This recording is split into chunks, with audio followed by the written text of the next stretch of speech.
करवा चौथ की कहानी। बहुत समय पहले की बात है। एक साहूकार के 7 बेटे और उनकी एक बहन करवा थी। सभी 7 भाई अपनी बहन से बहुत प्यार करते थे, यहाँ तक कि वे पहले उसे खाना खिलाते और बाद में स्वयं खाते थे। एक बार उनकी बहन ससुराल से मायके आई हुई थी। शाम को भाई जब अपना व्यापार बंद करके घर आए तो देखा कि उनकी बहन बहुत व्याकुल थी। सभी भाई खाना खाने बैठे और अपनी बहन से भी खाने का आग्रह करने लगे, लेकिन बहन ने बताया कि उसका आज करवा चौथ का निर्जल व्रत है और वह खाना सिर्फ चंद्रमा को देखकर उसे अर्घ देकर ही खा सकती है। क्योंकि चंद्रमा अभी नहीं निकला और इसलिए वह भूख प्यास से व्याकुल हो उठी थी। इसे देखकर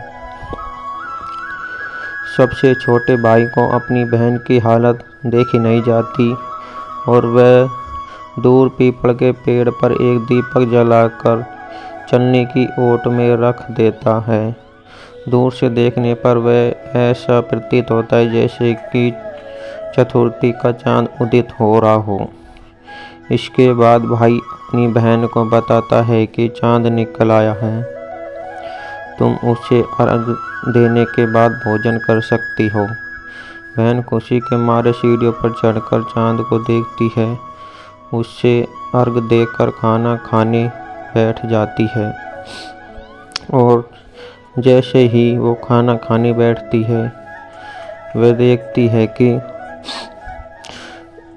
वह जब पहला टुकड़ा मुंह में डालती है तो उसे छींक आ जाती है और दूसरा टुकड़ा डालती है तो उसमें बाल निकल आता है। जैसे ही तीसरा टुकड़ा मुंह में डालने की कोशिश करती है तो उसके पति की मृत्यु का समाचार उसे मिलता है। वह बौखला जाती है। उसकी भाभी उसे सच्चाई से अवगत कराती है कि उसके साथ ऐसा क्यों हुआ। करवा चौथ का व्रत गलत तरीके से टूटने के कारण देवता उससे नाराज हो गए और उन्होंने ऐसा किया है। यह सच्चाई जानने के बाद करवा निश्चय करती है कि वह अपने पति का अंतिम संस्कार नहीं होने देगी और वह अपने सतीत्व से उन्हें पुनर्जीवन दिलाकर रहेगी। वह पूरे 1 साल तक अपने पति के शव के पास बैठी रहती है, उसकी देखभाल करती है। उसके ऊपर उगने वाली सुई नुमा घास को वह एकत्रित करती जाती है। 1 साल बाद फिर करवा चौथ का दिन आता है। उसकी सभी भाभियाँ करवा चौथ का व्रत रखती हैं। जब भाभियाँ उसे आशीर्वाद देने आती हैं तो वह प्रत्येक भाभी से यम सुई ले लो और पिए सुई दे दो, मुझे भी अपनी जैसी सुहागिन बना दो, ऐसा आग्रह करती है। लेकिन हर बार भाभी उसे अगली भाभी से आग्रह करने का कहकर चली जाती है और वह इस तरह उनसे याचना करती रहती है। परंतु इस प्रकार जब 6ठे नंबर की भाभी आती है तो करवा उससे भी यही बात दोहराती है। यह भाभी उसे बताती है कि चूंकि सबसे छोटे भाई की वजह से उसका व्रत टूटा था, अतः उसकी पत्नी में ही शक्ति है कि वह तुम्हारे पति को दोबारा जीवित कर सकती है।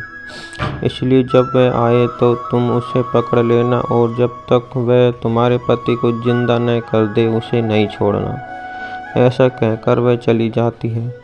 सबसे अंत में छोटी भाभी आती है। करवा उनसे भी सुहागिन बनने का आग्रह करती है, लेकिन वह टाल मटोल करने लगती है। इसे देख करवा उन्हें जोर से पकड़ लेती है और अपने सुहाग को जिंदा करने के लिए कहती है।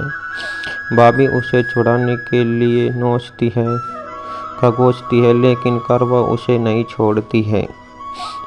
अंत में उसकी तपस्या को देखकर भाभी पसीज जाती है और अपनी छोटी अंगुली को चीरकर उसमें से अमृत उसके पति के मुंह में डाल देती है। करवा का पति सुंदर तुरंत श्री गणेश गणेश कहता हुआ उठ बैठता है। इस प्रकार प्रभु कृपा से उसकी छोटी भाभी के माध्यम से कौरवा को अपना सुहाग वापस मिल जाता है। हे श्री गणेश महागौरी, जिस प्रकार कौरवा को चिर सुहागन का वरदान आपने मिला है, वैसे ही सुहागिनों को मिले।